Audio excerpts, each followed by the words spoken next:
ప్రసంగించారు. ప్రసంగిస్తూ 24వ తేదీన నిరవధికంగా ఈ దేశమంతా కూడా మనం 14 రోజుల పాటు లాక్డౌన్ పాటించాలనేటువంటి ఒక నిబంధనను అన్ని రాష్ట్ర ప్రభుత్వాలు భారత ప్రభుత్వం ప్రధానమంత్రి యొక్క సూచన మేరకు మనం పాటించడం జరిగింది. అయితే ఆసక్తికరమైన విషయం ఏంటంటే ఈరోజు ఉదయం ఆంధ్రప్రదేశ్ ప్రభుత్వం అధికారికంగా బులెటిన్ విడుదల చేసినటువంటి వాటిలో భారతదేశం వేగంగా కరోనా సంబంధించినటువంటి పాజిటివ్ కేసుల్లో రాష్ట్రంలో మనం ముందు వరుసకు పరిగెత్తున్నాం. దేశంలో నంబరింగ్ ఉదయం 10 గంటలకు ఆంధ్రప్రదేశ్ వైద్య ఆరోగ్య శాఖ ఇచ్చిన బులెటిన్లో 813 కేసులు, అందులో ఆంధ్రప్రదేశ్లో కర్నూలు హైయెస్ట్ కేసులు 203 డిక్లేర్ చేయడం జరిగింది. అయితే నేను ఒక విషయాన్ని అడుగుతున్నా, పూర్తిగా కర్నూలులో కరోనాకు సంబంధించిన విషయంలో నిబంధనలన్నీ తుంగలోకి తొక్కి పూర్తిగా చేతులు ఎత్తేసిన కారణంగా 24వ తేదీ నుంచి నిరవధికంగా రాష్ట్ర ప్రజలందరూ కూడా పాటిస్తుంటే ఆంధ్రప్రదేశ్ ప్రభుత్వం ఏప్రిల్ 3వ తేదీన ఇచ్చినటువంటి బులెటిన్లో ఒక కేసుగా కర్నూలు గుర్తించింది. అంటే 24వ తేదీ నుంచి మనం లాక్డౌన్ పాటిస్తుంటే 3-4 అంటే ఏప్రిల్ 4 అంటే దాదాపు 12 రోజుల తర్వాత ఒకే ఒక కేసు ఉందని చెప్పి కర్నూలులో ప్రభుత్వం అధికారికంగా 3/4/2020 ప్రకటించింది. అదేవిధంగా 6వ తేదీ కూడా ఒక బులెటిన్ ఇచ్చింది. 6వ తేదీ వరకు కూడా కేసుకు సంబంధించిన విషయంలో మొదటిసారిగా ప్రభుత్వం సరిగ్గా చెప్పలేదు. చివరకు మనం ఈరోజు చూస్తే 203 కేసుల్లో రాష్ట్రంలో హైయెస్ట్ నంబర్ ఉంది. ఎందుకు నేను ఈ లెక్క చెప్పానంటే పూర్తిగా ఇక్కడ ప్రాథమిక దశలో ఇక్కడ ఉన్నటువంటి యంత్రాంగానికి సమన్వయం లేక, పూర్తిగా నిబంధనలు పాటించక ప్రజల యొక్క ప్రాణాలను గాలి వదిలేసిన కారణంగానే ఈ కేసులు విపరీతంగా పెరిగాయనేటువంటి విషయానికి నేను గుర్తు చేస్తున్నాను. దురదృష్టకరమైన సంఘటన కర్నూలులో 2 జడ్జి చేసుకున్నాయి. ఒకటి, పేదల కోసం పనిచేసేటువంటి ఒక డాక్టర్ కొన్ని దశాబ్దాలుగా ఈ ప్రాంతంలో అన్ని వర్గాల ప్రజల హృదయాలు పెంచుకున్నటువంటి పేదల డాక్టర్గా పేరు పొందినటువంటి డాక్టర్ ఇస్మాయిల్ గారు ప్రభుత్వ వైద్యుడిగా అనేక మంది పేదల హృదయాల్లో నిలిచిపోయినటువంటి వ్యక్తి ఈరోజు దురదృష్టం కరోనా కారణంగా ప్రాణాలు కోల్పోవడం జరిగింది. సాధారణమైనటువంటి ప్రజలకు ఒకవేళ అనారోగ్యానికి గురైతే మనం వైద్యపరమైనటువంటి విషయాలు తెలియదు అనుకుంటాము. డాక్టర్ ఇస్మాయిల్ గారి కరోనాకు సంబంధించినటువంటి కేసులు కర్నూలు వైద్యులు ఇచ్చినటువంటి నివేదిక మొదట్లో 13/4/2020 కర్నూలు జనరల్ మెడికల్ హాస్పిటల్, ఇది ఆంధ్రప్రదేశ్లో ఈరోజు ప్రతిష్టాత్మకమైనటువంటి కోవిడ్-19 సంబంధించినటువంటి స్టేట్ హెడ్ క్వార్టర్ హాస్పిటల్ గా రిజిస్టర్ కాబడింది. ఈ ఆసుపత్రి ఇచ్చినటువంటి నివేదిక 3/14/2020 డాక్టర్ ఇస్మాయిల్ గారికి ఇక్కడ నెగిటివ్ ఉందని చెప్పి రిపోర్ట్ ఇవ్వడం జరిగింది. మీరు కూడా చూడొచ్చు, నెగిటివ్ రిపోర్టు ఇవ్వడం జరిగింది. Doctor KM Ismail Hussain 13/4/2020 general laboratory government general hospital Kurnool కోవిడ్-19 టెస్ట్ రిపోర్ట్. నేను ఎందుకు ఇది చెప్తున్నానంటే ఈరోజు ఒక ప్రభుత్వ హాస్పిటల్లో సూపరింటెండెంట్ గా పనిచేసి 5 దశాబ్దాల పాటు వైద్యం మీద అనుభవం ఉన్నటువంటి డాక్టర్, వాళ్ళ కుటుంబ సభ్యులు, జిల్లా కలెక్టర్ స్థాయి పనిచేస్తున్నటువంటి కుటుంబ సభ్యులు ఉన్నారు. ఆ డాక్టర్కే ఒక తప్పుడు రిపోర్టు మనం ఇచ్చి ఆయన ప్రాణాలు ఈరోజు కోల్పోవడం జరిగింది. దీని తర్వాత రెండోసారి ఆ కుటుంబ సభ్యులకు అనుమానం వచ్చి ఈ ల్యాబ్ నివేదికను ఇక్కడ కాకుండా తిరుపతికి పంపితే పాజిటివ్ వచ్చింది. నేను ఎందుకు ఈ విషయాన్ని నేను కోడ్ చేస్తున్నానంటే ప్రభుత్వం ఎందుకు ఈ విషయాన్ని దాచిపెట్టింది అని అడుగుతున్నాను. రెండో విషయం, దాదాపు ప్రభుత్వం చెప్తున్న లెక్కల ప్రకారం కనీసం 3 నుంచి 4 వేల మందికి ఈ డాక్టర్ గారు కరోనాకు సంబంధించినటువంటి జబ్బు తెలియక వైద్యం చేయడం జరిగింది. ఈరోజు పక్కన ఉన్నటువంటి తెలంగాణ గద్వాలకు సంబంధించిన జిల్లా, బోర్డర్లో ఉన్నటువంటి తెలంగాణకు సంబంధించిన అనేక మంది వీరి దగ్గర వైద్యం చేయించుకున్న తర్వాత పాజిటివ్ వచ్చిందనేటువంటి రిపోర్టు బయటకు వస్తున్నాయి. ఎమర్జెన్సీ జిల్లాలో కూడా వాటిని తెలంగాణ ప్రభుత్వం ప్రకటించింది. ఇక్కడ ఒక్క ఇస్మాయిల్ గారి డాక్టర్ గారే కాదు, డాక్టర్ రామచంద్రారెడ్డి గారు, ఇంకొక డాక్టర్ ఇక్కడ రామచంద్ర నాయుడు అనేటువంటి డాక్టర్, వారి కుటుంబ సభ్యులు, ఆయన డాక్టర్, వారికి కూడా ఇక్కడ పాజిటివ్ రావడం జరిగింది. అంటే డాక్టర్లకు ఇంతమంది పాజిటివ్ వస్తే వాళ్ళకు తెలియకోకుండా ఇంతమందికి వైద్యం చేస్తే ఈరోజు కర్నూలు చూపిస్తున్నటువంటి లెక్కలు గతంలో ఏదైతే ఏమీ లేవని ఒకటే ఏదైతే చెప్పారో ఆ రకమైనటువంటి పరిస్థితుల్లో కర్నూలుకు సంబంధించినటువంటి కేసులు ఇంకా కూడా దురదృష్టం కొద్దీ ఎక్కువ ఉండేటువంటి అవకాశం ఉందని ప్రజలందరూ కూడా కర్నూలు వదిలి పారిపోయేటువంటి పరిస్థితి కనపడుతుంది. ఈ సందర్భంగా నేను చెప్పదలుచుకుంది ఏంటంటే ఈ ర్యాపిడ్ కిట్లు ఏవైతే రాష్ట్ర ప్రభుత్వం సరఫరా చేసిందో ఈ కిట్లలో ఈరోజు సరిగా నివేదికలు రావనేటువంటి విషయం స్పష్టంగా అర్థమవుతుంది. రెండోది, ఈ ఆంధ్రప్రదేశ్లో వైరాలజీకి సంబంధించినటువంటి ల్యాబ్లు 6 ల్యాబ్లు ఉన్నాయి. వైరాలజీకి సంబంధించిన ల్యాబ్లు, ఈ వైరాలజీకి సంబంధించినటువంటి 6 ల్యాబ్లకు సంబంధించినటువంటి విషయంలో కర్నూలులో ఈ రోజు కూడా వైరాలజీ ల్యాబ్ లేదు. 4 రోజుల కింద ఆంధ్రప్రదేశ్ ప్రభుత్వం తప్పుడు ప్రకటన చేసింది, కర్నూలులో మేము ల్యాబ్ ఏర్పాటు చేశామని.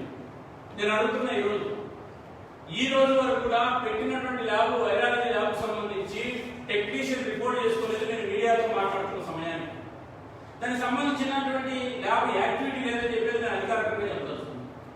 మరి ఎందుకు ప్రజలు మోసం చేస్తారో నేను అడుగుతున్నాను. రెండోది, ఈరోజు కర్నూలుకు సంబంధించినటువంటి పరిస్థితుల్లో వైరాలజీ ల్యాబ్ సంబంధించినటువంటి ఏదైతే పీసీఆర్ టెక్నాలజీతో టెస్టింగ్ చేసేటువంటి పీసీఆర్ టెస్ట్ ఏదైతే ఉందో ఈ పీసీఆర్ టెస్ట్ చేస్తే మాత్రమే సరైనటువంటి నివేదికలు వస్తున్నాయి. పీసీఆర్ టెస్ట్ చేసినా కూడా ఆంధ్రప్రదేశ్లో చేసినటువంటి నివేదికలో డాక్టర్ ఇస్మాయిల్ గారికి సంబంధించి సరిగా రాలేదు. కర్నూలు అధికారులు ఇచ్చినటువంటి దాంట్లో ఆయనకు నెగులు అని చెప్పి రిపోర్ట్ ఇచ్చారు. ఈరోజు వైరాలజీ ల్యాబ్ సంబంధించినటువంటి ఒక్క ల్యాబ్ ఎక్కడైనా పనిచేస్తే 24 గంటలు పనిచేస్తే బాగా పనిచేస్తే ఆ ల్యాబ్ 400 కంటే ఎక్కువ పరీక్ష చేయలేదు. ఆంధ్రప్రదేశ్లో వైరాలజీ ఆథరైజ్డ్ ల్యాబ్స్ ఉంది 6 ఆంధ్రప్రదేశ్. ప్రభుత్వం కొంత మోడిఫికేషన్ చేసి టీబీ పేషెంట్కి సంబంధించినటువంటి ల్యాబ్స్ కన్వర్ట్ చేసుకుంటామని చెప్పి చెప్తున్నారు. కానీ దానికి సంబంధించినటువంటి ఏదైతే భారత ప్రభుత్వ పరిశోధన మండలి ఇచ్చినటువంటి ఐసీఎంఆర్ సంబంధించిన టెక్నాలజీకి ఇది అనుసంధానం అయిందా, వాళ్ళ ప్రామాణికాలు ఉన్నాయా అనేటువంటి అనుమానం మాకు వస్తుంది.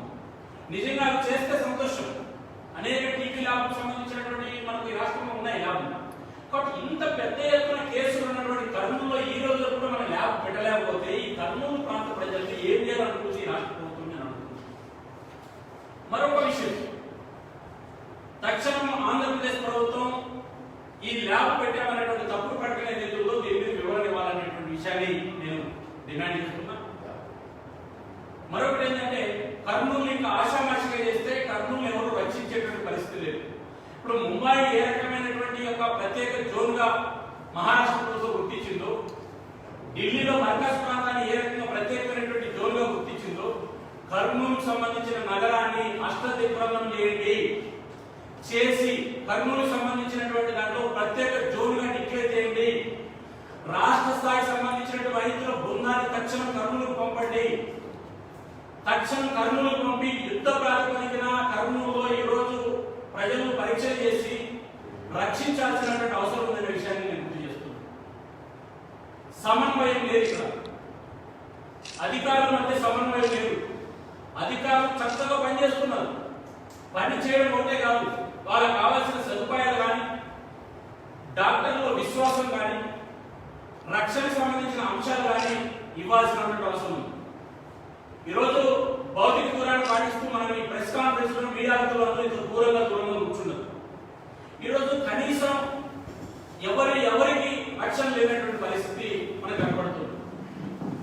అనంతపురంలో ఇద్దరు డాక్టర్లకు వచ్చింది, ఇద్దరు వైద్య సిబ్బందికి వచ్చింది, ఒక పోలీస్ శాఖకు సంబంధించిన ఏఎస్ఐ చనిపోయాడు దురదృష్టశాత్తు. ఈ రకంగా ప్రభుత్వ ఉద్యోగులు ఈరోజు దీనికి బారిన పడుతున్నారు. దీని కారణంగా అనేక మంది వైద్యులు కూడా భయపడి వైద్యం చేయలేనటువంటి పరిస్థితి తెలిసినారు.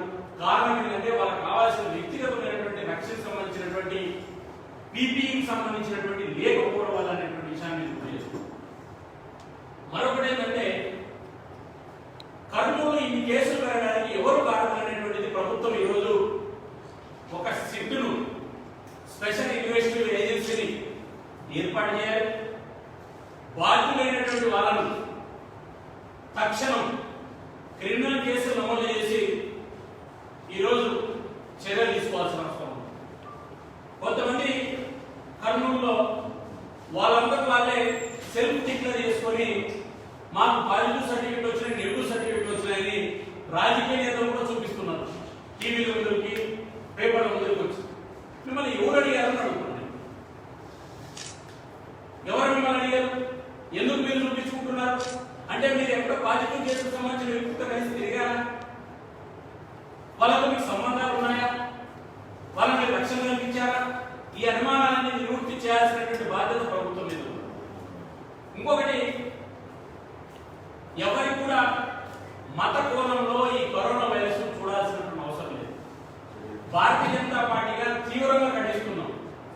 కరోనాకు మతం లేదు, కులం లేదు, దళితులు లేదు, పేద లేదు. కరోనా అనేటువంటి రోగం ఎవరికైనా వస్తుంది. ఇప్పుడు కర్నూలులో ప్రముఖ డాక్టర్లుగా ఉన్నటువంటి వ్యక్తులు డాక్టర్ ఇస్మాయిల్ గారికి వచ్చింది, డాక్టర్ రామచంద్ర నాయుడు గారికి వచ్చింది.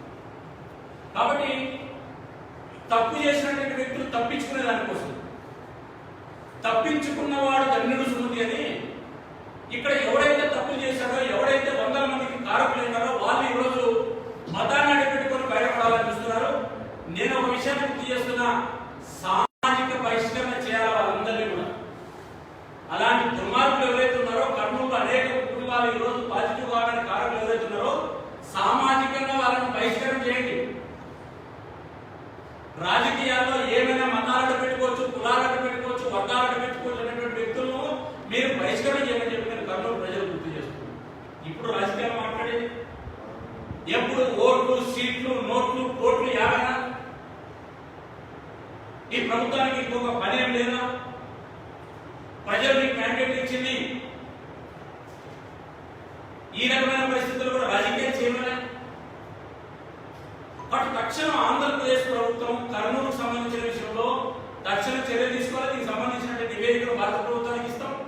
ఆంధ్రప్రదేశ్ ప్రభుత్వానికి కూడా చీఫ్ సెక్రటరీకి, హెల్త్ సెక్రటరీకి, డీజీపీ గారు కూడా ఇవ్వడం జరుగుతుంది. ఖచ్చితంగా క్రిమినల్ కేసులు నమోదు చేయాలి.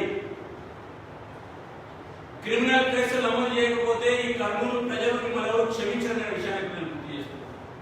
రెండోది, ఎవరు డాక్టర్ ఇస్మాయిల్ గారిని ప్రత్యేకంగా తీసుకుని వైద్యం చేయించారనేటువంటి ఇక్కడ ప్రజలు చెప్తున్నారు. కొన్ని వందల మందికి రహస్యంగా డాక్టర్ ఇస్మాయిల్ గారు ఆయన మంచితనాన్ని దుర్వినియోగం చేసుకొని వైద్యం చేయించారంటున్నారు. వాళ్ళందరికి సంబంధించిన విషయంలో ప్రభుత్వం విచారణ చేయాల్సినటువంటి అవసరం ఉందనే విషయాన్ని నేను ఇక్కడ గుర్తు చేస్తున్నాను. సాక్షాత్ ఆర్థిక మంత్రి ఉన్నాడు బుగ్గన రాజేంద్రనాథ్ రెడ్డి గారు. నేను అడుగుతున్నా, ఈ రాష్ట్రానికే మీరు ఆర్థిక మంత్రి, సొంత జిల్లాలో ల్యాబ్ పెట్టరా? మరి ఆర్థిక మంత్రి రాష్ట్రంలో అన్ని జిల్లాలకు ఆర్థికంగా సాయం చేసేటువంటి ఆర్థిక మంత్రి బుగ్గన రాజేంద్రనాథ్ రెడ్డి గారు మీ జిల్లాలోనే మీరు ప్రజలు రక్షించకపోతే ఎట్లా విశ్వాసం వస్తుంది అని అడుగుతున్నారు. ఈ జిల్లా ఇన్ఛార్జ్ మంత్రి డాక్టర్ అనిల్ కుమార్ గారు గెస్ట్ రూమ్ లో వచ్చినట్టు వచ్చి 15 రోజులకి 20 రోజులు కనబడకపోతే, మరి జిల్లా ఇన్ఛార్జ్ మంత్రులు జిల్లాలో లేకపోతే జిల్లా అధికారులు ఏ రకంగా సమన్వయం చేసుకుంటారు? ఎన్నికలు వస్తే జిల్లా ఇన్ఛార్జ్ మంత్రులు వచ్చి కూర్చుంటున్నారు కదా, కార్పొరేషన్ సీట్లు పంపకాల మీద వచ్చి కూర్చుంటున్నారు కదా వైఎస్ఆర్ కాంగ్రెస్ పార్టీ మంత్రులు. సర్పంచులు, జెడ్పీటీసీలు, ఎంపీటీసీలు ఏకగ్రీవానికి మీరు ఇక్కడ వచ్చి జిల్లాలో కూర్చొని పనులు చేశారు కదా. మరి ప్రజలు మాత్రం ఓట్లు కావాలంటే వచ్చి సమన్వయం చేస్తారు. ప్రజలు ప్రాణాలు పోతుంటే జిల్లా ఇన్ఛార్జ్ మంత్రులు రాగా ఈ రాష్ట్రంలో జిల్లా ఇన్ఛార్జి మంత్రులు ఎక్కడైనా తిరుగుతున్నారా నేను అడుగుతున్నాను. కనపడుతున్నారా?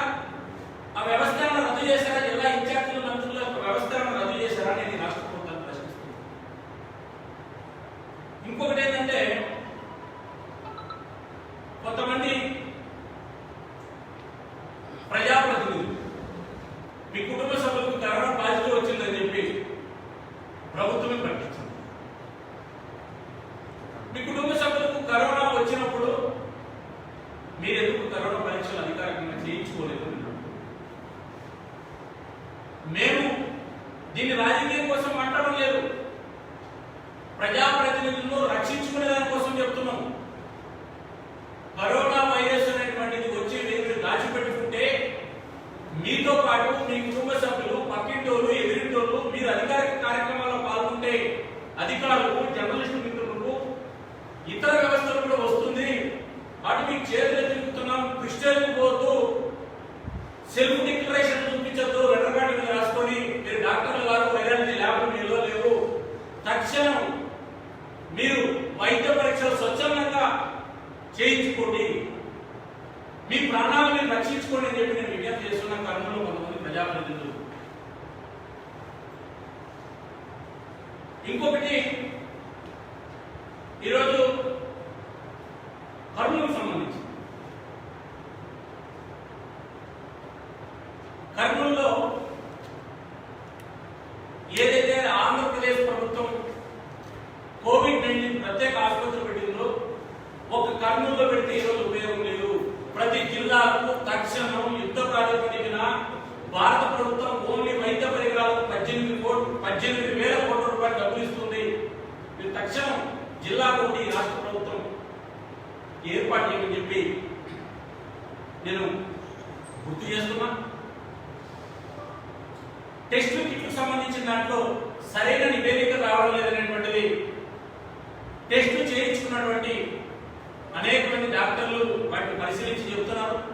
దాని విశ్వసనీయత మీద కూడా మీరు బయట పెట్టమని చెప్పి నేను గుర్తు చేస్తున్నా.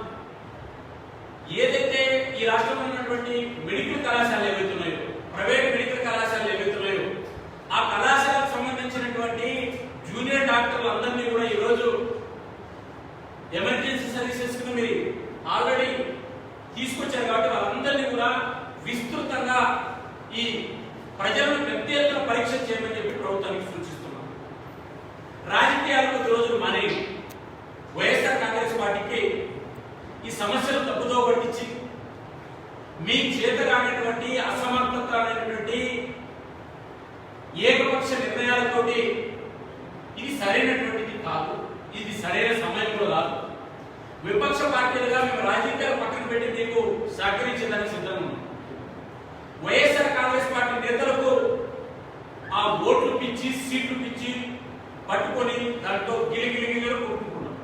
కొద్ది రోజులు ఆపేయండి, ప్రజలు బతికితే కదా మనం ఓట్లు, సీట్లు అనేటువంటివి. కాబట్టి నేను రాష్ట్ర ప్రభుత్వానికి స్పష్టంగా చెప్పదలుచుకున్నా, ప్రజలకు మీ మీద విశ్వాసం సన్నగిలుతుంది. మీకెవరికి, మీ ప్రజాప్రతినిధులకు, మీకు కోవిడ్-19 కానీ కరోనాకు సంబంధించి ప్రపంచం గడగడలాడుతుంటే మీకెవరికి భయం లేదు. మీ రోజా గారు కాళ్ళ మీద పూలు తెగించుకొని ఊరేగింపులు చేస్తారు. మీ పార్టీకి సంబంధించినటువంటి మధుసూదన్ రెడ్డి శ్రీకాళహస్తి ఎమ్మెల్యే 30-40 ట్రాక్టర్లలో ఎన్నికల ప్రచారం స్థాయిలో ప్రచారానికి ఊరేగుతాడు. ఇంకొక ఆయన, నేను డాక్టర్ చెప్పుకున్నటువంటి శ్రీకాకుళానికి సంబంధించిన ఒక ఆయన అడవులుగా నిబంధనలు ఉల్లంఘించి తెలుసుకుంటారు. కాబట్టి నేను ఈ రాష్ట్ర ప్రభుత్వానికి చెప్పదలుచుకుంది ఏంటంటే, మీరు ముఖ్యమంత్రి ఇచ్చినటువంటి నిర్ణయాలు, ప్రభుత్వం ఇచ్చిన నిర్ణయాలు మీ పార్టీ ఎమ్మెల్యేలు, మంత్రులు, మీ నాయకులే పాటించకపోతే ప్రజలు ఎట్లా పాటిస్తారు? మీరు ఏం సమాధానం చెప్తారు? ప్రజలు కూడా అడుగుతారు. కాబట్టి తక్షణం స్వీయ నియంత్రణ పాటించండి. వైఎస్ఆర్ కాంగ్రెస్ పార్టీ నేతలు, ఎమ్మెల్యేలు, మంత్రులు, మీరు ముఖ్యమంత్రి ఇస్తున్నటువంటి నియమాలను పాటించండి.